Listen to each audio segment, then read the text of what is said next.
everybody. Hi everybody. Hi everybody. Hi everybody. Hey everybody. Hey everybody. Welcome to this week's weekly roundup. Hey everybody. Welcome to this week's weekly roundup. I have a 2-page list. My apologies, but we'll try to get through it as quick as we can.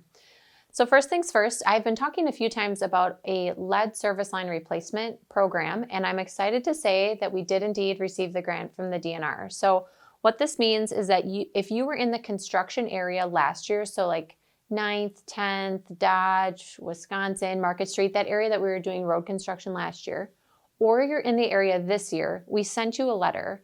And that letter is being offered to you so that you can apply for participation in the program. And this program will offer you the opportunity to get up to $5,000 for free to replace the private lead lateral going into your home. So now is a tremendous opportunity for you to be able to participate in that program.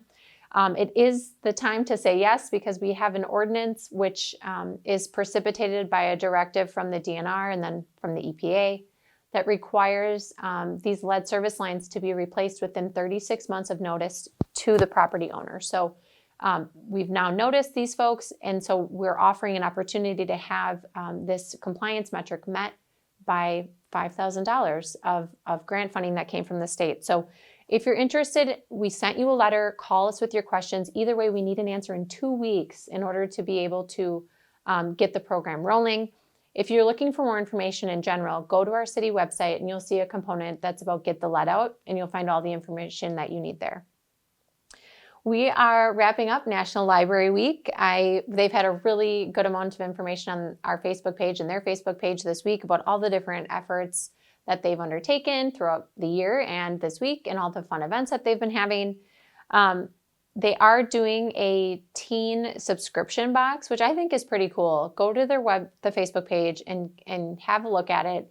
There's a variety of different topics that they do, but this one I think is kind of funny and comical. So check that out. And then they're also doing a teen craft kit. So there's information on how you can get that on the Facebook page as well. I've talked a few times about their spring photo contest, and honestly, I looked at it. There's 39 photos and I could barely pick one to vote for. So really incredible submissions, a variety of different kinds that were submitted for the spring photo contest. You can find a way to vote for that right on their Facebook page, and voting is open until the 20th. This week was also National Public Health Week. You probably saw our post this morning on our Facebook page. Please comment to our health department.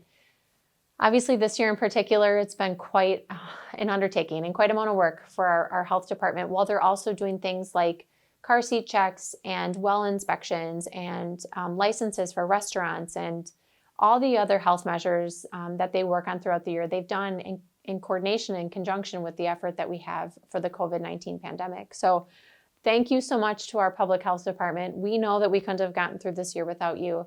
And I would just encourage our community members to say the same. Tomorrow, Saturday, April 10th at 8 a.m. until noon, the street department yard on First Street is open. We started this last year where 4 times a year we do drop off of those large items that people can't get to the opportunity to drop off during the week. So tomorrow, 8 till noon, this is for excess household garbage or recycling, electronics, construction debris. You will still have to pay the fees that have long been set, and you can pay those with cash, credit, or check. So if you have extra items sitting around your house and you need to get those dropped off at the street department yard on First Street tomorrow morning, 8 to 12 is your time. The yard waste site opened and will continue to be open now for the season. So it's open Mondays and Wednesdays from 3:30 to 7 and Saturdays from 9 to 1. And the yard waste site is right off of Boomer Street on the south end of town. So if you've been waiting for that, it is now open. Recreation programming, we are doing some work in response to Arbor Day. So we're doing a program called Right Tree, Right Spot. And this is a virtual program led by our city forester and our forestry team that is a virtual tree planting workshop. And then we also provide a free tree giveaway. So you'll learn things like where to plant a tree, the different species of tree, the proper ground prep you should do, how to contact Diggers Hotline, a variety of different topics. So that is a free program, and you can either call the Senior and Community Center or register on Rec Desk. We still have registration open for adult softball, and then we're also doing that Spring Family Bingo. It's a free program just to get out and enjoy the community and kind of find and explore different areas of the community that you're perhaps not used to attending. We are doing watercraft rentals, and I'm pretty excited about this because we're going to be offering paddle boards this year and tandem kayaks. So last year we did single kayaks. So this year, paddle boards, tandem kayaks, single kayaks. That will open on May 1st. That's the official opening of our city parks. So watch for more information on that as we get closer to the end of the month. On the COVID front, you probably saw this week we moved our registration date for vaccine clinics. We were doing it on Monday evenings and we moved it to Thursdays. So Thursday at 4 p.m. is the new time. That is just in response to us getting alerted a little earlier in the week about how many vaccines we're going to get. And we're hopeful that this will help with scheduling, personal schedules as well. So rather than Mondays, it's on Thursdays. Thursday at 4 p.m. I believe there's still appointments open for next week. I checked just a couple of hours ago and we still had some openings there. And then a couple of weeks ago, we did move back to phase 2 because of a couple of indicators.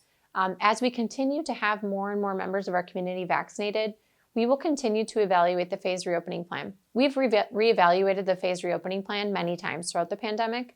And now that we're entering into this next phase with vaccine availability to the general public, which just started, we will again, and we already have started reevaluating that phase reopening plan. So please watch for more information on that soon. We have quite a few openings here at the city, so we still have some openings with our summer help. So this is a great opportunity for the youth in your life, or the retirees in your life, or just frankly looking for some additional work in the summer. We have openings still with our water and wastewater department, our street department, recreations, both in the pool and at the park.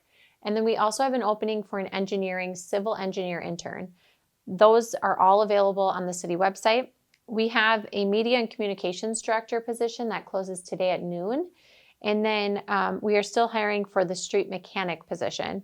The last one that I'll share is our water and wastewater team has a treatment plant operations foreman. So a specific job, but a really neat and important job as well. All of that can be applied for through the city website.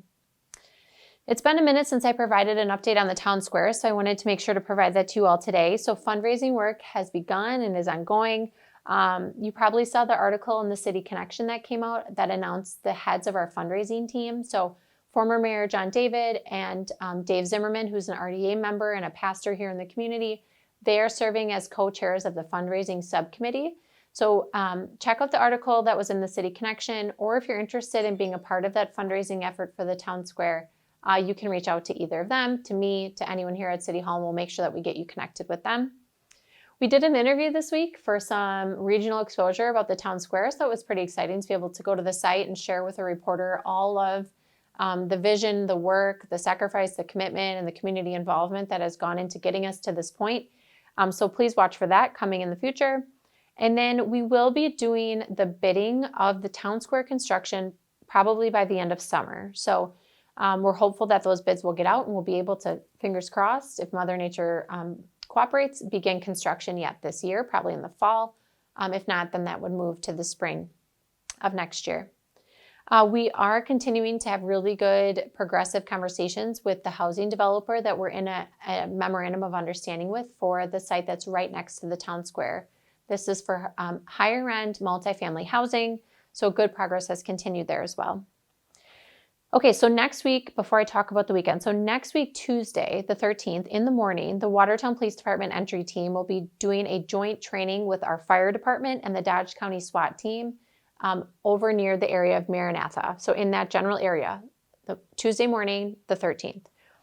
The focus is going to be on active shooter scenarios and ensuring that we can practice the skills that we have trained on.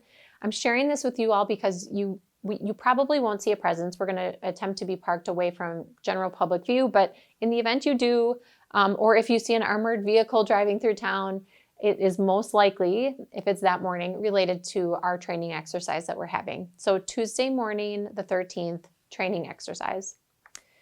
All right, so that's all that I have. It really has been a good week of good progress. There's some new businesses that opened this week. Some of our seasonal ones have reopened.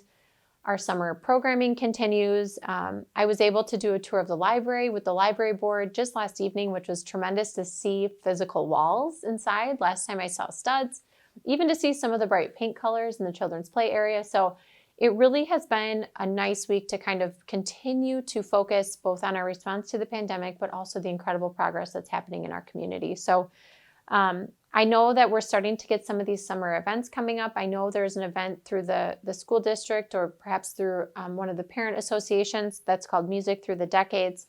It's next weekend, but it does take you all over the community. So I would encourage you to check that out if you're interested.